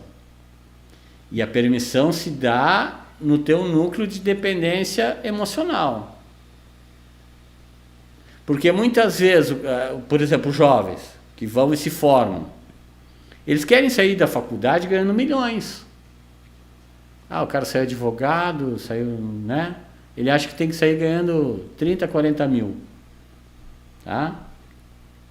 Aí ele começa. Aí quando ele vê que não está conseguindo atingir esses valores e que a coisa está difícil, aí entra a questão da permissão. O que estão pensando de mim? Às vezes o pai e a mãe te formassem, estás aí. Né? Narcisista, o pai que... Né? Não me formei trabalhando na campanha, né? Olha tudo que eu tenho. O guri recém se formou. Esse tipo de atitude... E que nunca é sozinho também, né? Hein? Não, nunca ninguém faz nada sozinho, né? Ninguém faz nada sozinho. Nem... Mas tu tem que tomar muito cuidado, por isso que eu digo que a primeira coisa que tu tem que fazer é separar. Claro. O que é teu, o que é do outro. Então, assim, o pensamento do teu pai, o pensamento da tua mãe, o pensamento das pessoas que estão próximos de ti, não te dizem respeito. E aprender a separar isso, muitas vezes não é fácil para as pessoas. Elas entenderem que tem coisas que não lhes dizem respeito, que é um pensamento estoico isso. Sim. Tem coisas que te dizem respeito. O que diz respeito? Eu buscar o conhecimento, e aí que está, que às vezes é uma armadilha também. Tem gente que fica buscando conhecimento, curso plus, mega, prime, 300 cursos. Aí termina um curso, começa outro curso. E não aplica nunca. Não aplica nunca. Por quê? Porque não tem permissão. Sim. E a capacidade de refletir sobre o que tu aprendeu também, né? E aí entra um pouco na área da pedagogia, que tu saca muito isso. Não adianta só eu ler e decorar aquilo ali. Eu tenho que saber para que aquilo serve e quando que eu vou usar, né? Eu tenho que praticar. É prática. Eu tenho que errar, eu tenho que fazer. Se eu não praticar, eu posso fazer 300 graduação, que eu não vou sair do lugar. Só que hoje o mercado entendeu isso, até as universidades entenderam isso, porque hoje graduação não vale mais nada. Hoje tu tem que ter pós, tu tem que ter doutorado, tem que ter pós-doutorado. Só que quando vai ver, o cara está ganhando a mesma coisa que o professor. Não, e que nem sempre, isso que eu ia te dizer, isso é um problema que acontece, porque nem sempre lá na ponta do processo vem o resultado em termos financeiros, vamos dizer assim. Mas não vem, Luciano, porque a pessoa não teve a permissão ainda. Tá, mas vamos lá. Porque essa permissão... Vamos lá, eu gosto de falar contigo porque tu me provoca. Vamos lá. Tá, tudo bem, eu entendo completamente, sim, perfeito, e estou concordando contigo, mas eu estou buscando assim, em que ponto também não é porque tu tá no lugar que não simplesmente não te absorve essa matéria-prima que tu virou, né? Porque tu vira uma matéria-prima também, né? Não sei se eu me fiz entender. Sim. Tu faz lá 500 mil curso, mas aqui não vai ter 500 mil empresas para empregar os 500 mil que fizeram aquele curso. Isso que eu quis dizer. Mas deixa eu te colocar uma coisa, por exemplo. Conhecimento, tu não precisa... Tu pode contratar. Sim. Disposição, bom, aí é contigo. Não, aí não tem como. Aí é contigo. Mas a permissão é aquela coisa que te deixa livre para fazer o que tu tem que fazer. Entendeu?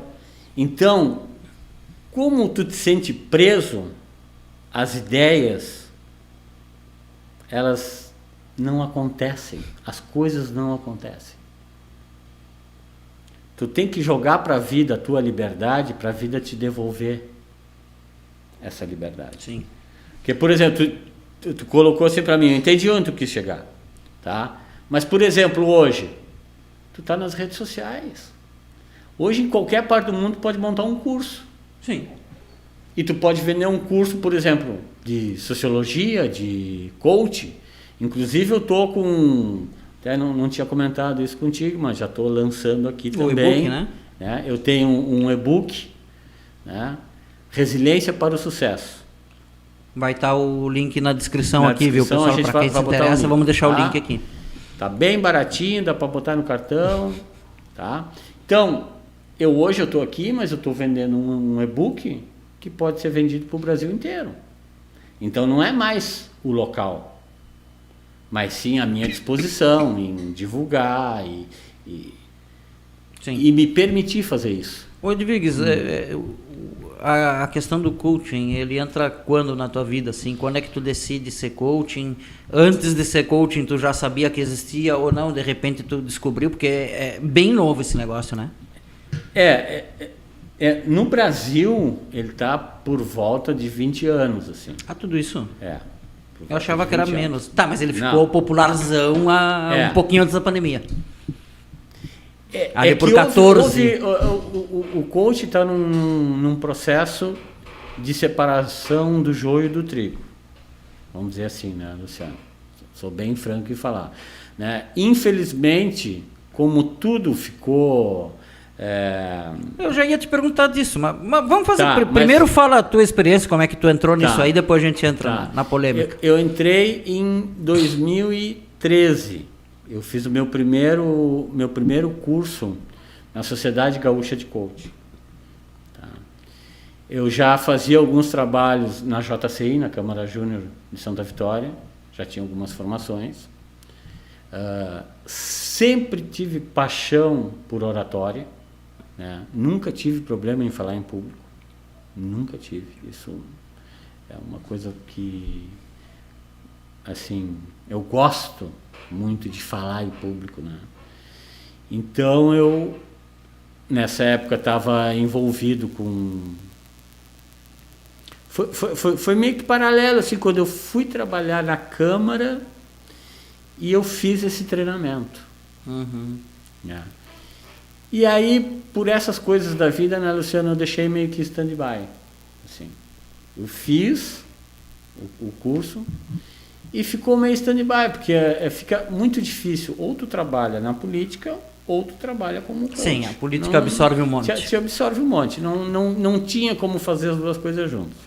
Bom, depois, mais tarde, eu fiz uma outra formação em neurocoach, que aí entra a questão da neurociência. Só aí daria para fazer um outro podcast. Uhum. Tá? Que são as questões da dopamina, serotonina, de como tudo isso funciona no nosso cérebro, a questão da motivação. Não sei o que aconteceu comigo, cara, que do meio do programa pra cá, alguma coisa me irritou minha garganta. Toma uma aguinha. Que eu não sei o que foi, cara. Mas aí segue aí, Edviges. Né? E aí a gente fez esse outro curso. No meio desse período, Luciano, que já faz algum tempo, quando eu resolvi realmente entrar de cabeça para o coaching, alguma coisa aconteceu quando tudo aconteceu. Eu descobri que eu tinha uma doença autoimune chamada sarcoidose. Tá? Então, ela é uma doença anti-inflamatória, né? Que ataca várias áreas do corpo. Então, vai desde o rim, fígado, mas geralmente dá coração, pulmão e rim.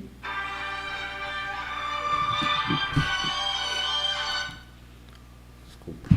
Né? Normal. E aí... Coração, pulmão e rim ataca. E aí me atacou num período da minha vida, numa virada de ano também. Bem próximo do Natal, acabou me atacando. Eu fiquei com as parótidas inchadas. Passei um período de quase 3 meses buscando o que era, porque não se sabia o que era. Como são doenças muito raras. Até diagnosticar vai um caminho. Difícil de achar. Então, tudo se levava a achar que eram linfomas, porque, na verdade, foram linfomas nas parótidas, né? Então, se achava que eu tinha um câncer. Né? Mas nunca se disse, o médico nunca disse, porque eu fiz todos os exames que tu possa imaginar. Todos. Desde pulsão, ressonância magnética, tomografias... até que chegou o momento de eu fazer uma cirurgia para tirar o material, para mandar para Minas Gerais para ver o DNA. Isso era um problema de DNA. Tá? Voltou de lá, voltou inconclusivo. Mas voltou que poderia ser sarcoidose, mas não definiu que era sarcoidose. Aí eu fui mandado, porque eu estava me tratando com um especialista lá em Pelotas de pescoço e cabeça, e aí eles me mandaram para um reumato, que eu comecei a me tratar aqui em Santa Vitória com o finado Larry, que era um médico que vinha aqui. E aí, tu vê, com o exame mais simples, né, que é o raio-x, apareceu no meu pulmão. E aí eu fui encaminhado para a FURG em Rio Grande, e lá começou a minha via sacra, porque eu fui enviada para uma pneumologista, que o TCC dela, a doutora Maureen, o TCC dela foi sobre sarcoidose. Mas aí tu caiu no lugar certo. Caiu no lugar certo. Só que o seguinte, Luciano, aí começou a minha via sacra, porque como ela é uma doença multifuncional, ela ataca vários órgãos. Sim, tu teve que ir em vários médicos. Eu tinha uma média de quase 7 médicos. Poxa. Eu chegava aí 2 vezes por semana, ia a Rio Grande, na FURG. Assim, eu só perdia para os motoristas da prefeitura. Assim, porque já ia junto, assim. Direto. Porque quando eu estava consultando com o cardiologista, eu estava fazendo os exames do pneumologista. Quando eu estava voltando dos exames do coisa, eu estava indo para os exames, e aí tu vai no médico, aí ele te dá os exames, aí tu tem que voltar para mostrar os exames. Aí tu pega aí 7, 8 médicos. Claro. Eu estava pegando um estresse muito grande, indo nas vans lotadas. Sim. E aí nesse período... madrugada, né? De madrugada, saí de madrugada, mas eu sou muito grato a todas as gestões, todo o pessoal sempre do transporte, sempre muito gentil, nunca tive nenhum tipo de problema. E aí lá no início, né, tu faz aquela parada, aquela reflexão, que é quase como o início da nossa conversa, quem é o Edviges? E aí naquele momento eu pensei assim, né? Eu toda a vida trabalhei para os outros, né? Eu acho que agora está na hora de eu me oportunizar e a trabalhar numa coisa que me dava muita satisfação, que era ajudar outras pessoas a também atingirem o seu potencial, né? E aí nesse meio eu comecei a fazer palestras, eu já fiz palestras para Santa Casa, já fiz palestras para Mama Vitória. Como no começo, né, o meu tratamento estava desconfiado que era um câncer, né? Geralmente o pessoal que se trata de pescoço e cabeça, a grande maioria geralmente são tumores.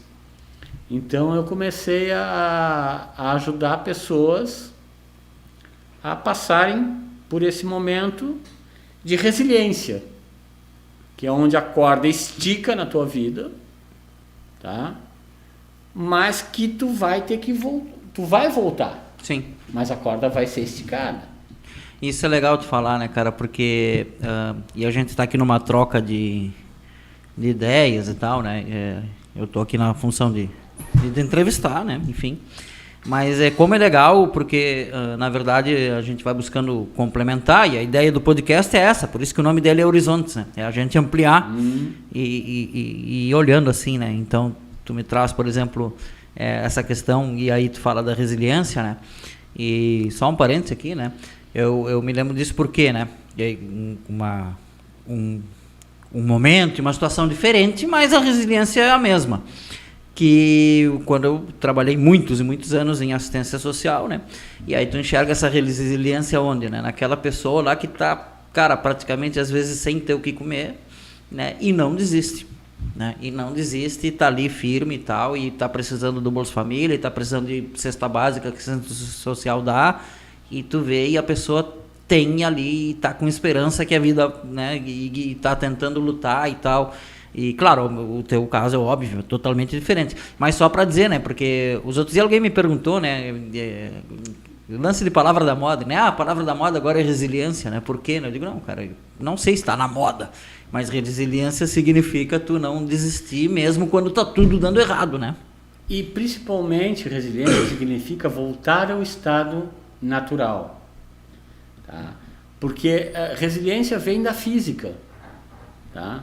Aonde, por exemplo, grande exemplo, né? Tu estica uma borracha e ela volta ao estado natural. Tem a resiliência da natureza. Por exemplo, Taim pegou fogo, queimou.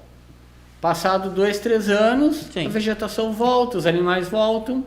Ali houve um estado de resiliência.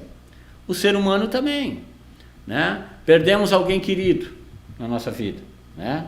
Passamos por todo aquele luto, né?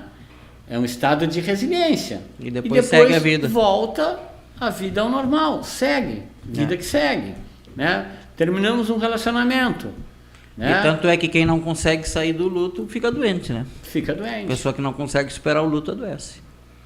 Com certeza, né? E aí nesse processo eu entrei de cabeça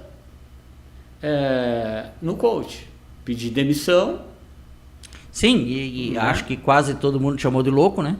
Porque tu tinha um trabalho estável e tal, né? Sim. Mas ali eu já estava entrando numa fase de independência emocional. Por quê? Naquele momento, tu para pensar assim, ó, não tenho nada a perder. Sim. Tu faz uma reflexão quando tu passa por momentos assim. Eu tive momentos que depois que ela é uma doença que ela vai e volta, né, Luciano? Então eu tive crises onde eu fiquei muito mal. Eu passei 15 dias hospitalizado. Atacou, depois disso, mais adiante, atacou meu rim, atacou meu baço, atacou meu fígado. Aí eu tive um momento muito complicado, entendeu? Então, uma das coisas que me fez afastar naquela época era isso, assim, porque o mundo político é um mundo de muito confronto de narrativas. Sim. A palavra da moda, eu acho que até mais é narrativa. Agora a narrativa está mais na moda, cara. Né? Guerra de narrativas, né? E aí eu resolvi me afastar e ajudar aquelas pessoas que estavam precisando, né? Claro que a gente começou de uma maneira profissional, né? Fazendo os nossos atendimentos lá na Canal Dente, até hoje a gente faz. Um abraço lá para a Eunice, para toda a equipe da Canal Dente, que me acolheu também nesse projeto, né? Já faz muitos anos que eu estou lá com eles, ao João, que é o proprietário lá, né? Pessoal maravilhoso. Aí a gente começou lá na Canal Dente, fazendo a primeira consulta gratuita para fazer uma avaliação. E isso me trouxe muita satisfação, assim, né? E aí a gente segue fazendo trabalhos para empresas, né? Embora exista uma resistência muito grande, a gente sabe, para quem é da cidade. Pois é. Ô Edviges, e aí agora eu quero entrar então nessa parte polêmica aí, porque de um tempo para cá, vou dizer como isso chegou para mim, né? Na verdade, uma das primeiras pessoas que eu ouvi falar sobre coach foi tu. Um dia que tu me falou que tu ia ser coach, eu não sabia o que era, né? Só que aí, nesse meio tempo aí, bem ali naquele momento que tu me falou, eu comecei a perceber isso, né, à minha volta, e aí eu via, por exemplo, no rádio, o pessoal dando entrevista e tal, e aí deu assim um boom, né, cara, parece uma super novidade e tal. Passo seguinte, né, comecei a ver e a perceber já há um bom tempo muitas críticas, né, à questão do coaching, e aí até algumas brigas, assim, de pessoal da psicologia, dizendo que estava se metendo na área sem ser formado, aí o pessoal mais da ciência tradicional, digamos assim, mais cartesiana, dizendo que coaching é pseudociência. Mas, enfim, cara, como tu vê essas polêmicas, né, que envolvem hoje, e tu até começou a falar, e eu pedi, não, vamos falar primeiro de ti, depois a gente fala do coach. Que tu estava dizendo, então, que nesse momento essa função está se separando do joio do trigo, né? Como é que tu vê essa questão e diz para quem não sabe, né? Enfim, quem é o joio e quem é o trigo aí no coaching. É que o que acontece, Luciano? Como em todas as profissões, tu tens os bons profissionais e tu tens os maus profissionais. E os enrolão que estão no meio do caminho. E os enrolão que estão no meio do caminho que tem permissão. É verdade. Os que tem permissão.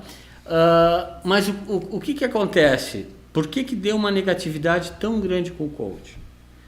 Primeiro porque virou matéria de stand-up. Todo comediante começou a pegar o coach para piada. Uhum. Né? Como não dá mais para fazer piada de gordo, de nordestino, de preto, né? Ficou bacana fazer piada de coach. Né? Então isso, sim, virou chacota, o coach virou chacota. Tá? Sem levar em consideração que tem pessoas fazendo um trabalho muito sério, há muitos anos.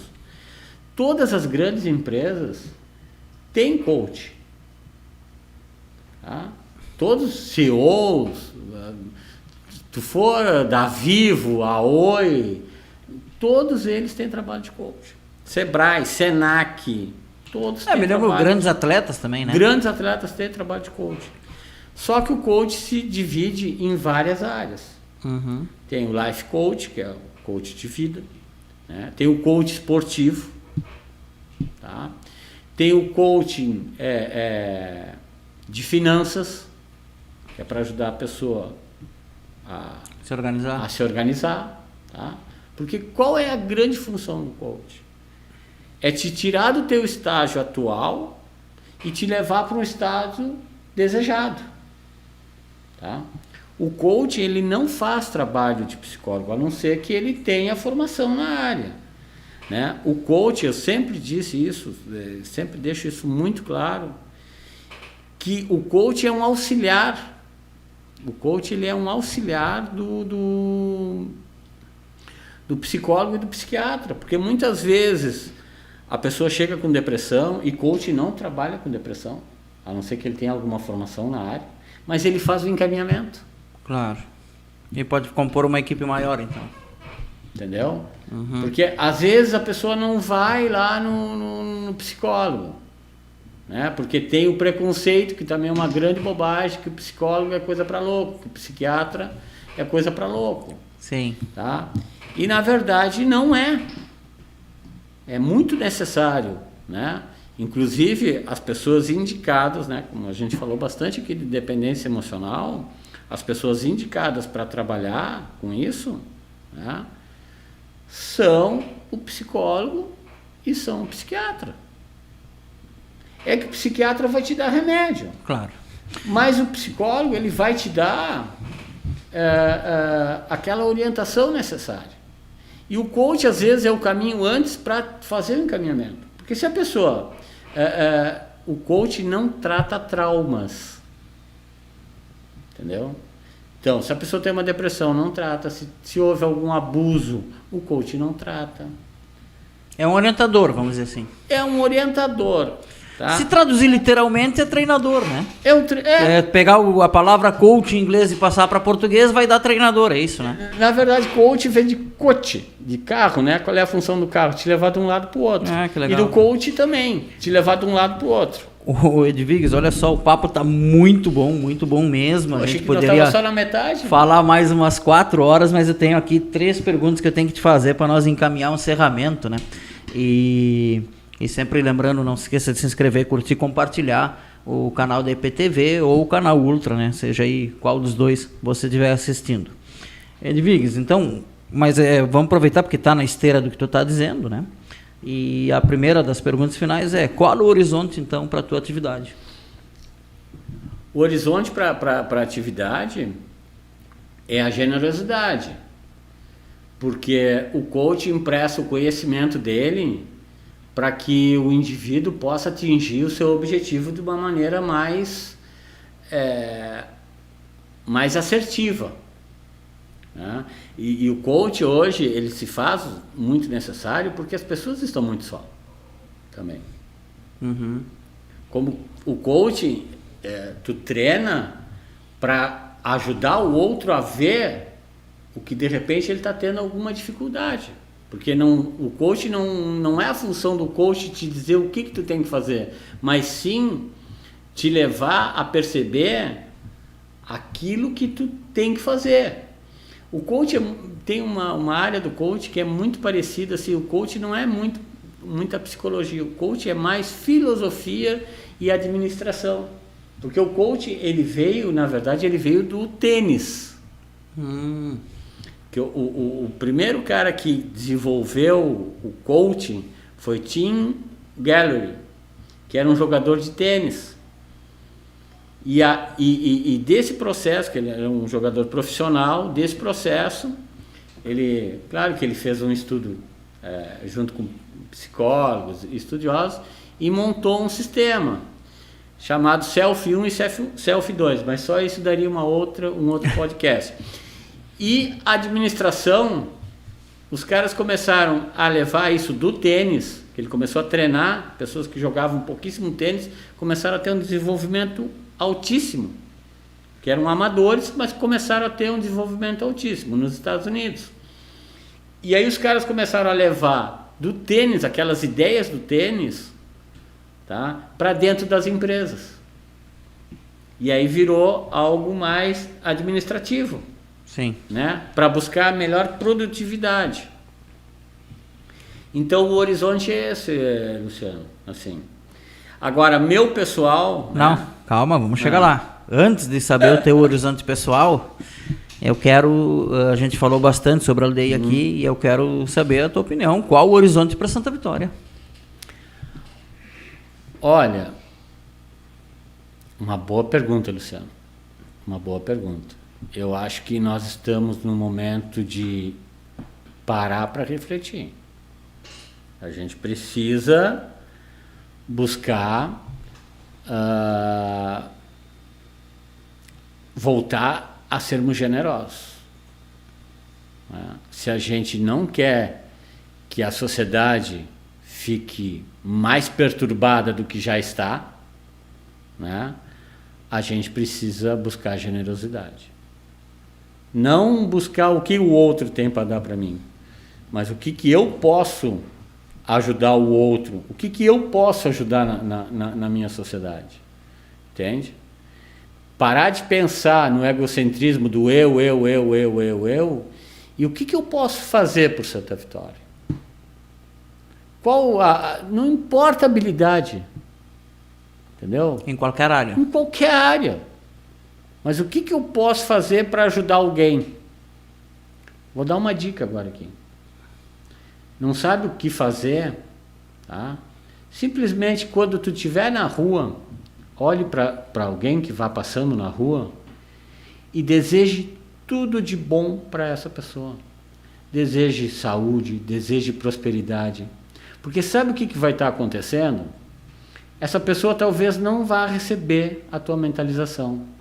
Mas tu vai estar gerando no teu cérebro uma coisa chamada dopamina, que vai te dar muito prazer e muita satisfação.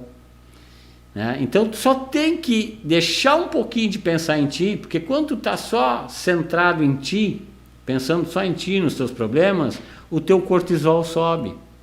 E o cortisol é o maior hormônio criador de estresse e de ansiedade, porque tu está só no teu ego, no teu centrismo.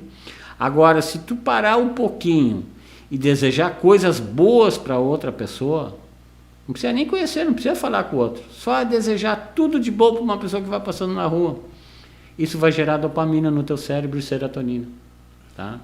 E isso vai descarregar muita paz, muita serenidade, tá? Muita satisfação, e vai baixar o teu nível de ansiedade. Uma coisa extremamente simples. Sim. Desejar o bem para o outro, né? Às vezes a gente deseja, Luciano, um bom dia para o outro, mas não está nem ligado. Não, é olhar no olho do outro e dizer, olha, boa noite, né? Sim, sim. Olhando pro aquela outro. afetividade, né? Essa afetividade vai te gerar no corpo. Isso não é religião, não é filosofia, não é nada. Isso é ciência. É o que a ciência diz isso. É o que a neurologia diz isso. Sabe? Ter bons costumes. Bom dia, sim, boa bons tarde, hábitos, é claro. né?